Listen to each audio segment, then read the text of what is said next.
तो फिल्म की शुरुआत होती है जापान से, जहाँ पर की शिप के द्वारा कुछ अनजान कंटेनर जो है वो जापान आ जाते हैं और उन कंटेनर में लाल चंदन की लकड़ियाँ भरी हुई थी और साथ ही पुष्पा भाव भी इन्हीं लाल चंदन की लकड़ियों के साथ मौजूद थे। जब जापानियों ने इन्हें देखा तो उन्होंने पुष्पा भाव को उल्टा टांग दिया था, लेकिन जैसे तैसे पुष्पा भाव ने अपने हाथ छुड़ाए और इन जापानियों से फाइट करने लगे। मालूम चलता है कि दरअसल में इन लोगों ने लाल चंदन की लकड़ियां तो अपने पास रखी, लेकिन कई दिनों से पेमेंट नहीं कर रहे थे, जिस वजह से पुष्पा भाव को ही यहाँ पर आना पड़ा। तो यहाँ पर पुष्पा भाव इन लोगों से एक बहुत ही तगड़ी फाइट करता है, लेकिन आखिर में पुष्पा भाव को गोली लग जाती है और वो समुद्र में गिर जाता है। लेकिन तभी मालूम चलता है कि ये महज एक सपना था। तो अब मालूम चलता है कि पुष्पा भाव सिंडिकेट का लीडर बन चुका है और लाल चंदन की लकड़ियों को कहां पर भेजा जाना चाहिए ये सब कुछ पुष्पा डिसाइड करता है। पुष्पा तो पूरी तरह से राज ही कर रहा था, लेकिन उसके बहुत सारे दुश्मन भी हैं। उनमें से पहले नंबर का दुश्मन है भंवर सिंह शेखावत, जो कि आईपीएस है। फिल्म के पहले भाग में पुष्पा ने शेखावत को नंगा दौड़ाया था, तो अपनी बेइज्जती का बदला लेने के लिए शेखावत कुछ भी कर सकता है, इसलिए वो एक प्लान बनाता है। जब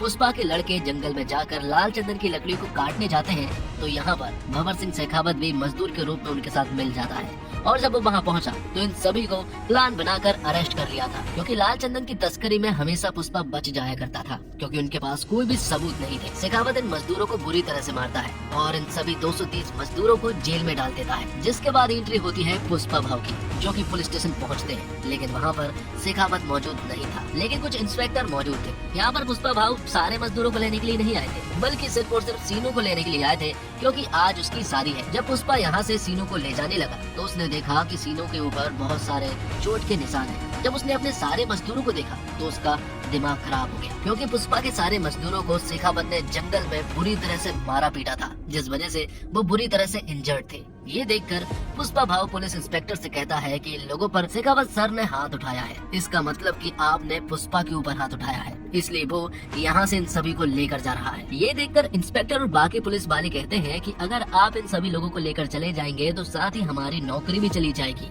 ये सुनकर पुष्पा भाव इनसे कहता है कि आज से तुम्हारे रिटायरमेंट तक जितना भी पैसा तुम जोड़ने वाले हो उन सारे पैसों को बो देगा, मतलब कि आज तुम्हारा रिटायरमेंट हो रहा है। पुष्पा उन सभी का रिटायरमेंट कर देता है और जब शेखावत पुलिस स्टेशन पहुंचा तो वहां पर कोई भी मौजूद नहीं था। वो समझ गया था कि सभी को पुष्पा भाव ने खरीद लिया है। तो इस तरह से पुष्पा भाव इलीगल काम तो करता है, लेकिन वो अपने मजदूरों का बहुत ज्यादा ख्याल रखता है और साथ ही वो अपनी बीबी श्रीवल्ली से भी बहुत ज्यादा प्यार करता है। अब अगले दिन हम देखते हैं कि श्रीवल्ली जब मंदिर में पूजा करने के लिए जाती है और भगवान की मूर्ति के लिए जब कुछ गहने और मुकुट लेकर जाती है तो उसी मंदिर में पुष्पा का सौतेला भाई मुरली भी मौजूद था और वो यहाँ श्रीवल्ली से कह रहा था कि आप पूजा तो करवा लोगे, लेकिन क्या तुम्हारे पास खुद का गोत्र है, खुद का सरनेम है? मुरली उन्हें हमेशा नीचा दिखाता है, लेकिन मुरली की बेटी कावेरी उन्हें पसंद करती है। वो उनके साथ रिश्ता निभाना चाहती है और कावेरी श्रीवल्ली को चाची बुलाती है, लेकिन मुरली कावेरी को उनसे मना करता है कि वो उनसे बात ना करे। तो पुष्पा श्रीवल्ली की सारी बात मानता है और आज पुष्पा सिद्धप्पा के साथ मिलकर सीएम से मिलने वाला था, इसलिए श्रीवल्ली यहाँ पर पुष्पा से कहती है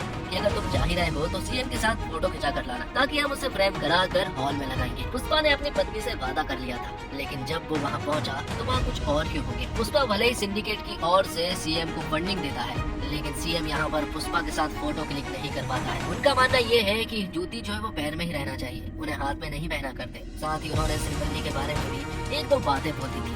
ये देखकर यहाँ पर पुष्पा को बिल्कुल भी अच्छा नहीं लगा था। बाहर आने पर पुष्पा ने सिद्धप्पा से कहा कि अगर आप सीएम होते तो क्या आप भी मेरे साथ फोटो नहीं क्लिक करवाते? जिस पर सिद्धप्पा कहता है कि मैं चाहे कुछ भी बन जाऊँ, मैं तेरे साथ फोटो जरूर क्लिक करवाऊंगा, क्योंकि तू मेरा भाई है। तब यहाँ पर पुष्पा ने उनसे कहा तो फिर सीएम बनने की तैयारी कर लो। पुष्पा सिद्धप्पा से एकदम सीधा सवाल पूछता है कि सीएम बनने के लिए लगभग कितने रुपए की जरूरत पड़ेगी? सिद्धप्पा यहाँ पर कहता है कि लगभग 100 करोड़ रुपए की जरूरत पड़ेगी। पुष्पा यहाँ पर उससे कहता है कि मैं तुम्हें 500 करोड़ दूंगा, लेकिन सीएम तुम्हें ही बनना होगा। जिसके बाद सिद्धप्पा सेंट्रल मिनिस्टर से मिलने के लिए जाता है, क्योंकि पुष्पा ने ही सिद्धप्पा से कहा था कि वो सेंट्रल मिनिस्टर से मिले। सेंट्रल मिनिस्टर का एक भाई भी है और सिद्धप्पा पुष्पा के कहने पर ही सीएम की बात करने के लिए सेंट्रल मिनिस्टर के पास गया था। साथ ही पुष्पा ने उनके पास एक सोफा भिजवाया था जिसके अंदर 25 करोड़ रुपए थे। सिद्धप्पा ने जब ये सारी चीजें देखी तो उन्होंने पुष्पा से कहा कि ये सब कुछ ठीक नहीं है, इस तरह से पैसा बहाना ठीक नहीं है, क्योंकि हमें बचाना होगा, क्योंकि 500 करोड़ रुपए ऐसे ही नहीं मिल जाते। लेकिन पुष्पा के पास कुछ प्लान थे जो कि वो सिद्धप्पा को बताता है। वो कहता है कि अब पुष्पा नेशनल नहीं रहा, बल्कि इंटरनेशनल हो गया है। लाल चंदन की लकड़ियों की डील वो सिर्फ मुर्गन से किया करता था, जिसके बदले में उसे 1 टन पर सिर्फ 1.5 करोड़ रुपए मिला करते थे। लेकिन अगर वो इस डील को विदेश में लेकर जाए तो उसे 2 से 2.5 करोड़ रुपए मिल सकता है प्रत्येक टन पर। तो ज्यादा देर ना करते हुए पुष्पा जो है वो तुरंत ही विदेश पहुंचता है, जहाँ पर कि उसकी मुलाकात होती है एक बहुत बड़े बिजनेसमैन से। वहाँ वो लाल चंदन की लकड़ियों की डील करता है और उसे 2000 कुंटल लकड़ियों को उन्हें देना था। बदले में पुष्पा को 5000 करोड़ रुपए मिलने वाले थे। तो अगर पुष्पा 5000 करोड़ रुपए कमाना चाहता है तो उसे 2000 करोड़ लाल चंदन की लकड़ियों की जुगाड़ करनी होगी। तब वो अपने सिंडिकेट के सारे मेंबर को एक्टिव कर देता है और उनसे कह देता है कि सारे जगह से मुझे लाल चंदन की लकड़ियां चाहिए। तो सिंडिकेट के सारे मेंबर जो हैं वो लाल चंदन की लकड़ियों की जुगाड़ करने लगते हैं और वो लाकर वो पुष्पा को देने वाले थे। लेकिन तभी एंट्री होती है मंगल सीनू और उसकी वाइफ की। इन लोगों को मालूम चल जाता है कि पुष्पा जल्द ही 2000 कुंटल लाल चंदन की लकड़ियों को बाहर भिजवाने वाला है। वो ये बात शेखावत से जाकर कहते हैं ताकि शेखावत उन्हें जब्त कर ले। साथ ही मंगल सीनू और उसकी वाइफ शेखावत से ये भी कहते हैं कि वो सिंडिकेट के मेंबर को डराए धमकाए ताकि सारे सिंडिकेट के मेंबर डर जाए और वो ये काम ना करे। बात कुछ ऐसी है कि मंगल सीनू खुद ही इस सिंडिकेट का प्रेसिडेंट बनना चाहता है। तो भंवर सिंह को जब ये बात मालूम चली तो उसने सारे चेक पोस्ट पर नाकाबंदी करवा दी। तभी चेक पोस्ट पर एक लाल चंदन से भरा ट्रक पहुंचा। शेखावत वहां पहुंचा और इस बार उसने बिल्कुल भी रहम नहीं की और उस सारे के सारे ट्रक को उसने जला दिया। साथ ही सिंडिकेट का मेंबर जब यहाँ पर पहुंचा तो यहाँ पर भंवर सिंह ने उसे मौत के घाट उतार दिया, जबकि मंगल सीनू चाह रहा था कि बस वो उसे डराए धमकाए। लेकिन भंवर सिंह कहता है कि उसका डराने का अंदाज थोड़ा अलग है। अगर मैंने इसे मार दिया है तो सिंडिकेट के बाकी मेंबर भी स्मगलिंग करने से डर जाएंगे। तो जो सिंडिकेट का मेंबर मारा गया है उसकी श्रद्धांजलि पर सभी लोग पहुंचे, सिर्फ और सिर्फ पुष्पा को छोड़कर। लेकिन तभी मंगल सीनू और यही के कुछ लोग जो हैं वो सिद्धप्पा से कहने लगते हैं कि अगर पुष्पा और भंवर सिंह के बीच में दोस्ती नहीं हुई तो वो ऐसे ही लोगों को मारता रहेगा और अगर ऐसा ही चलता रहेगा तो फिर पुष्पा को प्रेसिडेंट से हटा देना चाहिए। लेकिन सिद्धप्पा ये होने नहीं दे सकता, इसलिए सिद्धप्पा तुरंत ही भंवर सिंह के पास पहुंच जाता है और वो उसे कुछ रिश्वत वगैरह देने की कोशिश करता है। वो उसे लगभग 10 करोड़ रुपए दे रहा था, लेकिन भंवर सिंह नहीं मानता है। वो कहता है कि उस रात उसने मुझे नंगा दौड़ाया था, मैं उसे किसी भी हालत में नहीं छोड़ने वाला। तभी यहाँ पर सिद्धप्पा कहता है कि अगर वो तुमसे माफी मांग ले और सभी के सामने सॉरी कह दे, क्या तुम तब उसे माफ कर पाओगे? ये सुनने के बाद भंवर सिंह तुरंत ही होकर कह देता है और कहता है कि पार्टी का इंतजाम करो ताकि सभी के सामने पुष्पा उससे माफी मांग सके। तो पार्टी के दिन सभी लोग यहाँ पर पहुँच जाते हैं। सभी लोगों को ये देखना था कि आखिर पुष्पा भंवर सिंह से माफी मांगता है या फिर नहीं, क्योंकि पुष्पा आज तक नहीं झुका है। क्या वो आज झुकने वाला था? तो पुष्पा सिद्धप्पा, श्रीवल्ली और कटलेट के कहने पर और सिंडिकेट की भलाई के लिए यहाँ पर उससे माफी मांगने के लिए कह देते हैं। पुष्पा भी बहुत ज्यादा शराब के नशे में था, इसलिए वो सभी के सामने भंवर सिंह से माफी मांग लेता है। ये सुनकर भंवर सिंह बहुत ज्यादा खुश हो जाता है, यहाँ तक कि उसने तो ये आवाज रिकॉर्डिंग तक कर ली थी और यही बार बार सुन रहा था। लेकिन जब पुष्पा घर वापस जा रहा था तब उसे बहुत ही ज्यादा अजीब लगा और पार्टी के सारे लोग शॉक्ड थे कि आखिर पुष्पा ने सॉरी कैसे बोल दिया। पुष्पा को इतना ज्यादा बुरा लगा था कि वो तो आईने में अपनी शक्ल भी नहीं देख पा रहा था। उसे इतनी तेज गुस्सा आती है कि वो सभी को सड़क पर ही छोड़ देता है और कार को वापस घुमाकर उसी पार्टी में वापस पहुंच जाता है। जब भंवर सिंह यहाँ से जाने वाला था तब पुष्पा यहाँ पर भंवर सिंह की कार को एक सॉलिड टक्कर मारता है। तो भंवर सिंह स्विमिंग पूल में जाकर गिरता है और फिर पुष्पा उसे स्विमिंग पूल में पेशाब भी करता है। भंवर सिंह को कुछ समझ नहीं आ रहा था कि आखिर ये सब कुछ हो क्या रहा। पुष्पा यहाँ पर भंवर सिंह से कहता है कि पुष्पा एक ब्रांड है और वो किसी के सामने भी नहीं झुकता है। वो उससे कहता है कि मैं तुझे चैलेंज करता हूँ, 2000 कुंटल लाल चंदन की लकड़ियों को वो देश से बाहर भेज कर रहेगा। अगर वो ये नहीं कर पाया और अगर तेरे हाथ एक लकड़ी भी हाथ लग गई तो मैं जिंदगी भर मजदूरी करूंगा। ये सुनने के बाद भंवर सिंह को भी गुस्सा आ जाता है। वो उसके चैलेंज को एक्सेप्ट करता है और सारे के सारे चेक पोस्ट पर जहाँ से भी गाड़ियाँ गुजरती है उन सारे चेक पोस्ट को भंवर सिंह पूरी तरह से बंद कर देता है। लेकिन तभी भंवर सिंह ने देखा कि जो ब्रिज है उसके नीचे जो नदी है वो पूरी तरह से सूखी है, क्योंकि गर्मियों का दिन था। वो समझ गया था कि पुष्पा जरूर इन्हीं नदियों के द्वारा अपने ट्रक को निकालने वाला था। उसका शक एकदम सही निकला था, क्योंकि पुष्पा के सारे लाल चंदन के ट्रक जो है वो नदियों के द्वारा ही बाहर जा रहे थे। तो पुलिस की जीप इन्हें कई बार पकड़ने की कोशिश करती है लेकिन वो नहीं पकड़ पाते हैं। लेकिन आखिर में भंवर सिंह जो है वो इनके ट्रक के सामने आ जाता है और एक बड़ी से शॉट गन लेकर इनके ऊपर फायरिंग करता है। तभी कटलेट जो है वो पुष्पा के पास कॉल करके सारी जानकारियां बताता है। पुष्पा कहता है कि तुम वहां से कूद जाओ, जितने भी ट्रक है सारे ड्राइवर को वहां से बाहर निकालो, मुझे किसी भी इंसान की जान को खतरे में नहीं डालना है। यहाँ पर कटलेट जब उसकी बात सुनता है तो सारे ड्राइवर को लेकर यहाँ से चला जाता है और भंवर सिंह इनके ऊपर फायरिंग कर रहा था और ट्रक में जितनी भी लाल चंदन की लकड़ियां थी वो उन्हें भी जब्त कर लेता है। ये देखकर भंवर सिंह, मंगल सीनू और उसकी वाइफ को बहुत ही ज्यादा अच्छा लगा था। वो तो एंजॉय कर रहे थे।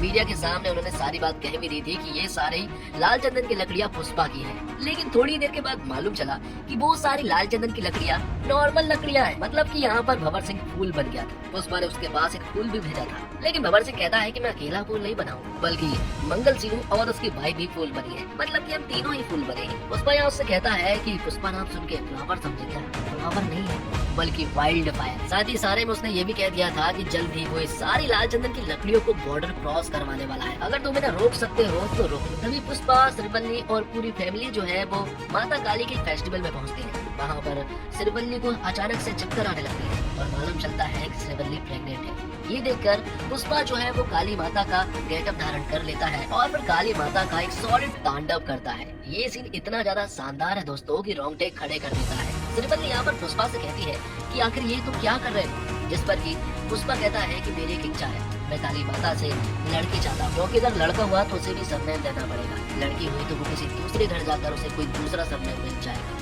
तभी इसी जगह पर हम देखते हैं कि कुछ लोग जो है वो पुष्पा की भतीजी के साथ मिसबिहेव कर रहे थे। वो उसके साथ बदतमीजी कर रहे थे। ये देखकर पुष्पा को बहुत तेज गुस्सा आ जाता है और फिर लोगों से फाइट करना स्टार्ट कर देता है। ये सारे एक्शन सीक्वेंस बहुत ही कमाल के थे, क्योंकि सारे एक्शन इमोशन से भरे थे। लेकिन तभी यहाँ पर मुरली आ जाता है और वो पुष्पा से कहता है कि अगर तुम ये सब कुछ कर दोगे तब भी तुम्हें तुम्हारे बाप का नाम नहीं मिलेगा। तुम्हें ऐसा लग रहा है कि तुम हमारे साथ हो जाओगे? ऐसा कुछ भी नहीं हो सकता। तुम हमेशा अनाथ थे और हमेशा रहोगे। तुम्हारा कोई भी नहीं हो सकता है। श्रीवल्ली को जब ये सारी बातें सुनाई दी तो उसने यहाँ पर मुरली को बहुत ही ज्यादा चिल्लाया। बाद में कावेरी के साथ जिन लोगों ने बदतमीजी की थी और मिसबिहेव किया था उन लोगों को मुरली ने अधगंजा करवा दिया था। अब आगे हम देखते हैं कि मंगल सीनू और उसकी बीबी और भंवर सिंह शेखावत सीएम के पास पहुंचे। उन्होंने उन्हें बताया कि अगर ये लाल चंदन की लकड़ियां बॉर्डर क्रॉस कर जाती हैं तो तुम्हारी सीएम की गद्दी भी खतरे में है, क्योंकि उससे 2000 से 5000 करोड़ रुपए की फंडिंग आने वाली है और ये सारी फंडिंग के द्वारा आप सीएम से हट सकते हैं। तब सीएम उन्हें तुरंत ही आदेश दे देता है कि वो लाल चंदन की लकड़ियों को बॉर्डर क्रॉस कर जाने से रोके। तो ये सारी लाल चंदन की लकड़ियां रामेश्वरम से होते हुए श्रीलंका जाने वाली थी, क्योंकि रामेश्वरम से श्रीलंका सिर्फ और सिर्फ 18 किलोमीटर की दूरी पर है। तब भंवर सिंह शेखावत यहाँ पर पहुँच तो जाता है, लेकिन वो लाल चंदन की लकड़ियों को पकड़ नहीं पाता है, क्योंकि ये सारी शिप के नीचे मौजूद थी, जिस वजह से भंवर सिंह शेखावत इनका पीछा भी करता है, लेकिन वो उन्हें नहीं पकड़ पाता है। तो माल डिलीवर हो जाने के बाद बहुत सारा पैसा आता है। इन सारे पैसों को देखकर पुष्पा खुश हो जाता है। इन सभी पैसों को एमएलए के लिए सारे सोफे के अंदर भरा जाता है और सारे सोफों को एमएलए के पास भेज दिया जाता है। मतलब कि सारे के सारे एमएलए अब पुष्पा ने खरीद लिए थे। तो भंवर सिंह शेखावत का अब बहुत ही ज्यादा बुरा हाल था, क्योंकि अब उसके हाथ में कुछ भी नहीं था। अब तो उसका ट्रांसफर होना भी एकदम तय है, क्योंकि अब उनके पास सरकार भी नहीं रहेगी, सरकार भी पुष्पा की हो जाएगी। तो भंवर सिंह के पास जो नकली लाल चंदन की लकड़ियां हैं वो उनमें आग लगा देता है और उसने काफी शराब पी हुई थी, तो वो वहीं पर रुक जाता है, जिससे ब्लास्ट हो जाता है और भंवर सिंह शेखावत मारा जाता है। हालांकि उसकी डेड बॉडी को बताया नहीं गया और न ही ये बताया गया कि वो मारा गया है। और फिर कुछ दिनों के बाद हम देखते हैं कि सीएम अब बदले जा चुके हैं। अब सीएम सिद्धप्पा बन चुका था सिर्फ और सिर्फ पुष्पा की वजह से, क्योंकि उसने सारे एमएलए खरीद लिए थे। और जैसा कि पुष्पा ने वादा किया था कि 24 जुलाई को उसके घर पर सीएम खुद आएंगे और वो उसके साथ खाना भी खाएंगे और फोटो भी खिंचाएंगे। तो आज 24 जुलाई थी, सिद्धप्पा यहाँ आता है, फोटो खिंचाता है और सिद्धप्पा श्रीवल्ली से कहता है कि तुम्हारी फोटो की वजह से मैं सीएम बना हूँ। और पुष्पा ने आज का दिन इसलिए सिलेक्ट किया क्योंकि आज श्रीवल्ली का जन्मदिन था, इसलिए यहाँ पर एक छोटा सा सेलिब्रेशन होता है, सभी लोग इसे सेलिब्रेट करते हैं। तो भले ही सिद्धप्पा सीएम जरूर बन चुका था, लेकिन पूरे राज्य पर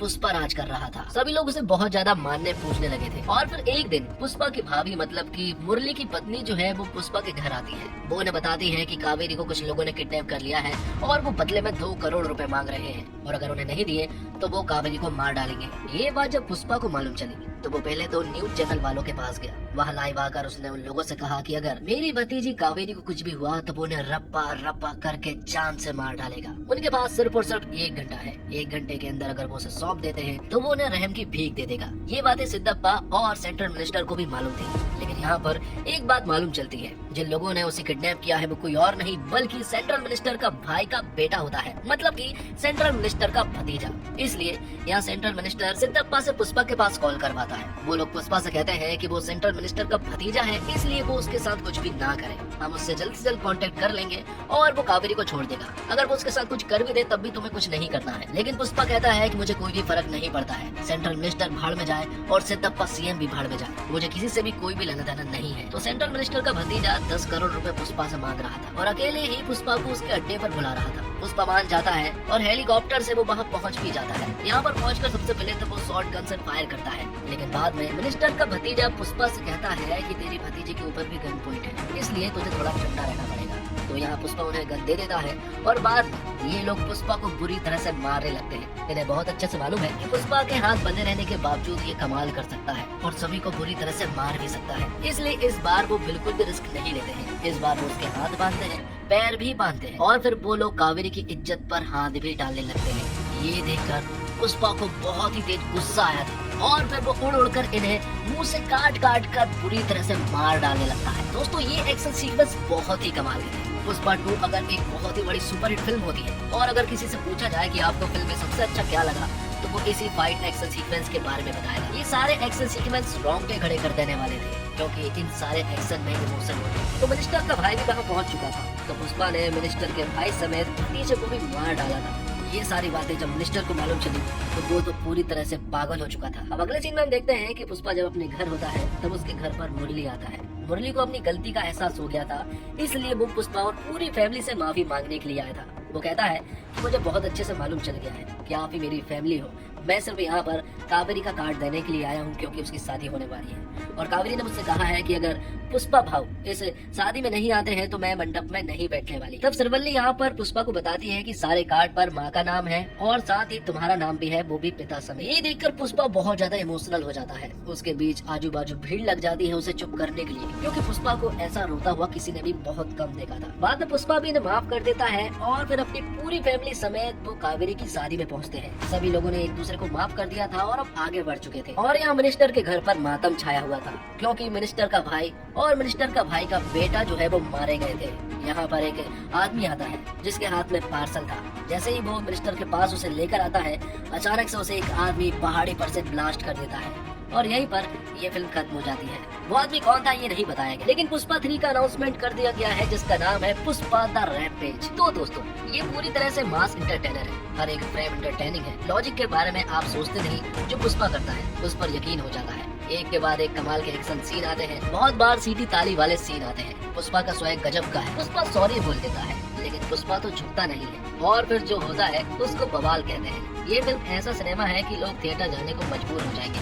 फिल्म की लंबाई अखरती नहीं बल्कि लगता है कि और कुछ भी होता तो मजा आ जाता। ये सिनेमा हॉल में देखने वाला एक्सपीरियंस है, जाकर लीजिए, क्योंकि ऐसे सिनेमा से ही सिनेमा जिंदा है। सिनेमा में मास है और क्लास दोनों होंगे तो सिनेमा चलेगा। और अल्लू अर्जुन का काम बवाल है, वो आपको यकीन दिला देते हैं कि जो वो कर रहे हैं वो हो सकता है और पुष्पा कर सकता है। उनका स्वैग कमाल का है, वह हर फ्रेम में छाए हुए हैं। 5 साल की उनकी मेहनत साफ दिखती है। अल्लू अर्जुन ने हीरोगिरी और हीरोपंती के मायने बदल दिए हैं। उन्होंने अब लकीर बड़ी कर दी है। उनका काम बहुत जबरदस्त है और अब किसी हीरो को उनका स्वैग मैच करने के लिए बहुत कुछ बड़ा करना होगा। रश्मिका मंदाना का काम भी कमाल का है। अल्लू अर्जुन जैसे हीरो के सामने हीरोइन के करने को शायद कुछ नहीं होता, लेकिन रश्मिका अपनी छाप छोड़ जाती है। फहद फासिल ने भी जबरदस्त काम किया है। हीरो की हीरोगिरी तभी निकल कर आती है जब विलन जानदार हो, और यहाँ पुलिस वाले के किरदार में फहद ने जान डाल दी है। जगदीश प्रताप भंडारी का काम अच्छा है। जगपति बाबू ने भी अच्छा काम किया है और सुकुमार की राइटिंग और डायरेक्शन दोनों शानदार है। उन्होंने एक ही चीज पर फोकस किया, स्वैग और इंटरटेनमेंट, और वो कामयाब रहे।